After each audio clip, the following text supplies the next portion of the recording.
حمد و ثنا کے بعد محترم سامعین و ناظرین، السلام علیکم ورحمۃ اللہ وبرکاتہ۔ سامعین، سیرت النبی صلی اللہ علیہ وسلم کے باب میں ہم یہاں تک پہنچے تھے کہ اسلامی دعوت اسلام کا پہلا دور اختتام پذیر ہوا اور دوسرا دور شروع ہوا، جس میں اللہ تعالیٰ کی طرف سے حکم ہوا کہ محبوب اب آپ اپنے قریبی رشتہ داروں کو، اپنے قوم اور خاندان کے لوگوں کو اللہ تعالیٰ سے ڈرائیں اور انہیں دین اسلام کی دعوت دیں۔ حضور نبی اکرم صلی اللہ علیہ وسلم نے اس سلسلے میں 3 اجتماعات کیے۔ پہلا، آپ نے اپنے خاندان حضرت عبد المطلب کی اولاد کو سب کو مدعو کیا اور ان کے سامنے اللہ کے پیغام کو رکھنا چاہا، لیکن آپ کے چچا ابو لہب جو کہ مسلمان نہیں ہوئے، کفر پر ہی مرے، اور وہ ایک ان کے اندر یعنی کہ کفر کی بہت زیادہ خباثت تھی، تو اس نے اس ساری محفل کو اس طرح کر لیا کہ حضور صلی اللہ علیہ وسلم نے گفتگو کرنی تھی، لیکن اس نے پہلے سے اپنی گفتگو شروع کر دی، جس کی تفصیل میں گزشتہ جمعۃ المبارک میں آپ کے سامنے بیان کر کے آ گیا ہوں۔ تو حضور خاموش ہو کے سنتے رہے، وہ اپنی لغویات بولتا چلا گیا، یعنی حضور کی مخالفت میں بولتا چلا گیا، یہاں تک کہ حضور نے خاموشی کے ساتھ اس کا اختتام پذیر ہوا۔ تو اس میں کہنے لگا، جی اے بھتیجے، آپ نے ہمیں بلایا ہے، یہ آپ کا خاندان ہے، یہ آپ کے چچا ہیں، یہ چچا زاد بھائی ہیں، بولو آپ ان سے کیا کہنا چاہتے ہیں، لیکن ایک بات یاد رکھنا، وہ بولنا جو ہم برداشت کر سکیں، اپنے برادری پر وہ بوجھ ڈالنا جو ہم اٹھا سکیں، وہ نہ ڈالنا جو ہم نہیں اٹھا سکتے۔ بہتر تو یہ ہے کہ جو کچھ آپ کر رہے ہیں، یعنی آپ دین اسلام کی تبلیغ کر رہے ہیں، ایک سچے خدا کی دعوت دے رہے ہیں، 360 بتوں کو ان کی نفی کر رہے ہیں، تو آپ اس کام سے باز آ جائیں۔ ہم آپ کے لیے پورے عرب سے نہیں لڑ سکتے، ہم ایسا نہیں کر سکتے، ہم ویسا نہیں کر سکتے۔ یہ سب باتیں اس نے کی اور بالآخر اس گفتگو کا اختتام ہوا، اور حضور نبی اکرم صلی اللہ علیہ وسلم نے اس موقع پر آپ نے اپنے اس چچا کی یہ بات سنتے رہے اور کوئی گفتگو نہ فرمائی، کیونکہ اس نے پہلے سے ہی جو خالی ذہن لوگ تھے ان کے ذہنوں میں زہر بھر دیا، اور یہ حکمت کا تقاضا ہے کہ جب ذہن زہر آلود ہو جائیں اور کوئی فتنہ پرور درمیان میں موجود ہو تو خاموشی ہی بہترین علاج ہے۔ اب دوسری مرتبہ پھر چند روز آپ وقفہ کیا، اور پھر اس کے بعد دوبارہ اللہ کے حکم سے پھر آپ نے اپنے خاندان کے دیگر افراد کو پھر جمع کیا، اور اس مرتبہ آپ صلی اللہ علیہ وسلم نے اپنے قریبی رشتہ داروں کو بھی بلایا، خاندان کے دیگر افراد کو بھی بلایا، اور ایک بڑی تعداد میں پھر سے مجمع جمع ہوا، اور پھر حضور نبی اکرم صلی اللہ علیہ وسلم نے ان کے سامنے دعوت حق کچھ اس انداز کے ساتھ پیش کی۔ آپ نے فرمایا، الحمدللہ احمد واستعینہ واؤمن بہ واتوکل علیہ۔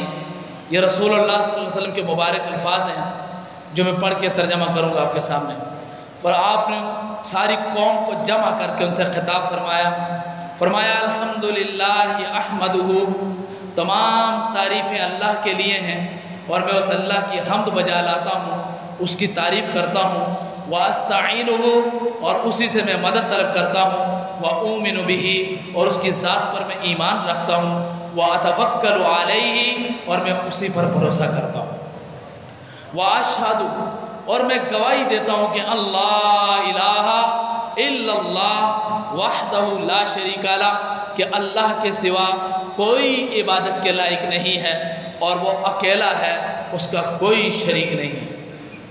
یہ بات آپ نے ان لوگوں کے سامنے کہی جو 360 بتوں کو معبود سمجھتے تھے، اور حضور نے ان کے سامنے کہا کہ اللہ کے سوا کوئی معبود نہیں ہے، اور جو بتوں کو اللہ کا شریک سمجھتے تھے ان کے سامنے آپ نے فرمایا کہ اللہ اکیلا ہے، اس کا کوئی شریک نہیں ہے۔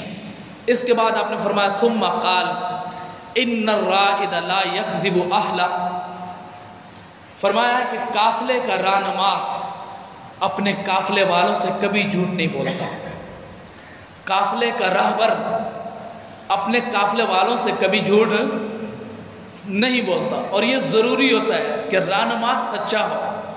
رہنما کے قول اور فعل میں تضاد نہیں ہونا چاہیے. اگر رہنما کا جھوٹ واضح ہو جائے تو پھر قوم اس پر یقین نہیں کرتی، پھر کبھی اس کو اپنی گردنوں کا مالک نہیں بنایا جا سکتا. تو زمانہ جاہلیت میں بھی ایک اصول تھا کہ جو قافلے کا جو رابر اور رہنما ہے، سرپرست ہے، وہ لوگوں کے ساتھ کچھ بھی کرے لیکن قافلے والوں کے ساتھ سچی سچی بات کرتے ہیں، تبھی لوگ اس کے ساتھ قافلے میں چلتے ہیں اور اس کو اپنے سربراہ بناتے ہیں. تو فرمایا کہ قافلے کا رہنما اپنے قافلے والوں سے جھوٹ نہیں بولتا. اب حضور صلی اللہ علیہ وسلم نے بالکل ایک ایسے پیرائے میں اتر کر اپنی قوم کو آپ نے سمجھایا کہ جسے کہتے ہیں کہ اپنا بن کر سمجھایا. ہاں تو آپ نے فرمایا واللہ لو کذبت الناس جمیعا ما کذبتکم. اے میری قوم فرض کر لو بفرض محال، نبی تو جھوٹ بولتے نہیں، نبی جھوٹ نہیں بولتے، لیکن جس طرح تم سمجھ رہے ہو فرض کر لو اگر میں ساری دنیا سے بھی جھوٹ بولوں لیکن تم سے جھوٹ نہیں بول سکتا.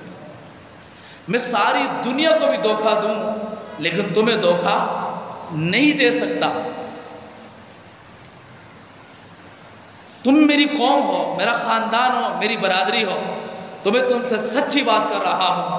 اور وہ بات یہ ہے کہ واللہ الذی لا الہ الا ہوا، قسم ہے اس ذات کی جس کے سوا کوئی معبود نہیں، انی لرسول اللہ الیکم خاصہ وإلی الناس کافہ. اللہ کی قسم جس کے قبضہ قدرت میں میری جان، اللہ کی قسم جس کے سوا کوئی معبود نہیں ہے، میں اللہ کا رسول ہوں تمہاری طرف خاص طور پر اور پوری دنیا کی طرف بالعموم طور پر. فرمایا میں اللہ کا رسول ہوں بطور خاص تمہارے لیے اور بالعموم پوری دنیا کے لیے. بطور خاص تمہارے لیے اس لیے کہ حضور کی پہلی بعثت انہی کے اندر ہوئی، انہی کی قوم میں ہوئی، ان کی زبان میں ہوئی، اور پھر اس سے آگے بڑھ کر پوری دنیا میں ہوئی. تو بالخصوص تمہارے لیے اور بالعموم پوری کائنات کے لیے. اور پھر فرمایا واللہ لموتن کما تنامون ولتبعثن کما تستيقظون. فرمایا اللہ کی قسم تم ضرور مرو گے جیسے تم سوتے ہو. کسی شخص کو اپنے سونے پر کوئی شک ہے؟ ہم اپنی آنکھوں سے مشاہدہ کرتے ہیں اس کے سب سوتے ہیں. تو سونے کی طرح ہماری موت نے بھی آنا ہے. تم ضرور مرو گے جیسے تم سوتے ہو اور تم ضرور اٹھائے جاؤ گے مرنے کے بعد دوبارہ زندہ کیے جاؤ گے جیسے تم سونے کے بعد دوبارہ بیدار ہوتے ہو. یہ آپ نے واضح مثال دے کر سمجھایا. اور پھر فرمایا وَلَتُحَاسَبُنَّ بِمَا تَعْمَلُونَ.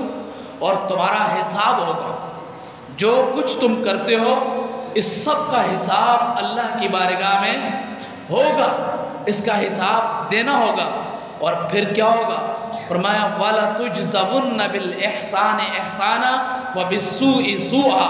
اور اس حساب کے بعد، اس احتساب کے بعد جس نے اچھا کیا ہوگا اس کو اچھے کی جزا ملے گی اور جس نے برا کیا ہے اسے برے کی سزا ملے گی. یہ بات طے ہے کہ تمہیں جزا ملے گی، نیکی کی جزا نیکی ہوگی اور بدی کی جزا بدی ہوگی. اور پھر آپ نے واضح کر کے فرمایا انہا للجنت ابدا او النار ابدا.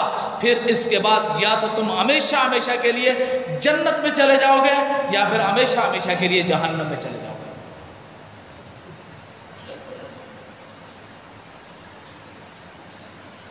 اگر ایمان لائے تو ہمیشہ کے لیے جنت ہے، اور ایمان نہ لائے کفر پر مرے تو ہمیشہ کے لیے جہنم ہے.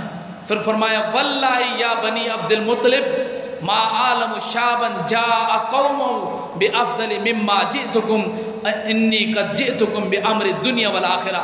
فرمایا عبد المطلب کی اولاد، اللہ کی قسم میں نہیں جانتا کسی ایسے جوان کو کہ جو اس پیغام سے بہتر پیغام تمہارے پاس لے کر آیا ہو، کہ جس کے اندر دنیا بھی ہے اور جس کے اندر آخرت بھی ہے.